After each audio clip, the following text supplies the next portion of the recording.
I dag er vi taget ud til Caroline i Helsingør, der lige har fået et barn. Hun bor alene sammen med sin mor.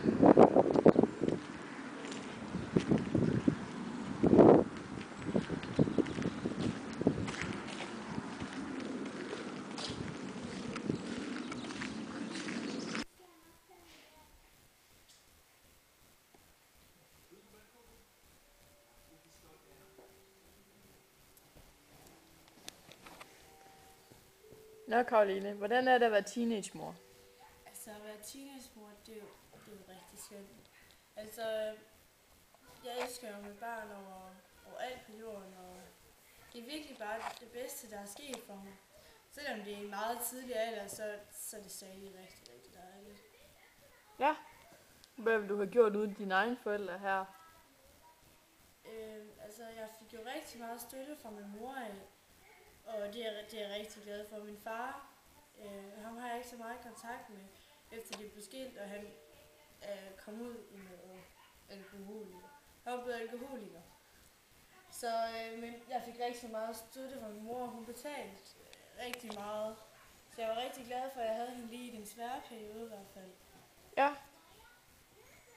Hvordan reagerede barnets far, da du fortalte, at du er blevet gravid? Altså han reagerede lidt kraftigt lige i starten. Men så fik jeg ham så snakket, fik jeg ham overtalt til at beholde barnet. Og så tog han det faktisk udmærket. Men vi er godt nok ikke sammen længere, men vi snakker stadig sammen, og vi kan godt snakke sammen, godt sammen. Og han passer også Felix en gang. Ja, tak for det, Caroline. Vi er nu taget hen til Anita, som bor i Grænsted ved hendes forældre. Anita, hvad tænkte du dengang, du opdagede, at du var blevet gravid? Jeg tænkte, det var lidt træls, men det skulle jeg nok klare. Hvordan takkede dine forældre det? De blev sådan lidt sure, fordi jeg havde glemt at tage min p-piller, ikke? Og så, men ellers så, der var ikke så meget der. Var de en god støtte for dig? Nej, det synes jeg ikke. Altså, min mor, hun snakkede lidt med mig om det, men ellers så ikke noget. Hvad for en støtte har der ellers været? Altså, så har jeg fået støtte fra Mødrehjælpen. Der er sådan noget, hvor der sidder nogle professionelle, hvis du ved, hvad det er. Og så sidder de så og snakker med en, og så kommer man til fødselsforberedelse, og så får man en socialrådgiver, der er rådgiver af en. Ja, og de hjælper så en så godt de kan, så man ikke er helt alene med det hele. Hvordan reagerede faren på det? Altså, han var lidt ligeglad egentlig, for han synes ikke, det var hans barn. Men det... Hvad laver din søn lige nu? Han er over, hvis hans far. Okay, det var så alt. Jo. Vi er nu taget ud til Tulle, som bor lidt uden for Horsens sammen med hendes kæreste, Hans Christian. Her bor hun med hendes barn, og de venter snart deres andet barn.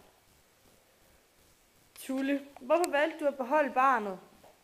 Altså, det er jo dejligt nemt. Det er jo ligesom at have en hundevalg, faktisk. Altså, ja. Hvilken støtte har du fået fra dine forældre af? Altså, i starten, der var de egentlig glade nok for, at jeg skulle have et lille barn, men altså, jeg synes ikke rigtigt, at jeg får noget fra dem nu. Jeg får mest fra min mand.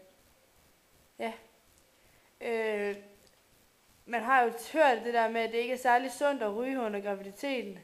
Og jeg kan se, at dit askebær det er helt fyldt, og du sidder selv med en smøg i munden. Jamen altså, min mor hun røg selv under hendes graviditet, og jeg har jo ikke fået nogen skade, så det gør mine børn heller ikke. Nej. Din kæreste, Hans Christian, er han en stor støtte for dig? Meget. Altså han er jo 35, og så bor vi her på vores gård, uden for Horsens. Ja. Og ja, han har penge. Jeps. Økonomien, hvordan ser den ud for jer? Altså, den er op og ned. Altså, jeg er på støtten, men ja, ellers så... Hvad med mad? Hvad får I sådan at spise? Altså, da jeg var barn, der fik jeg ikke så meget Nutella og sådan chokopops og usunde ting. Det gør jeg nu, så nu køber jeg kun Nutella og chokopops. Ja. Hvad med økologisk? Har du hørt om det?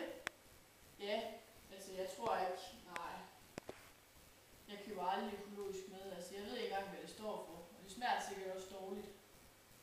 Ja. Men du skal have held og lykke med dit næste barn. Jo, tak. Solen skinner, himlen er blå.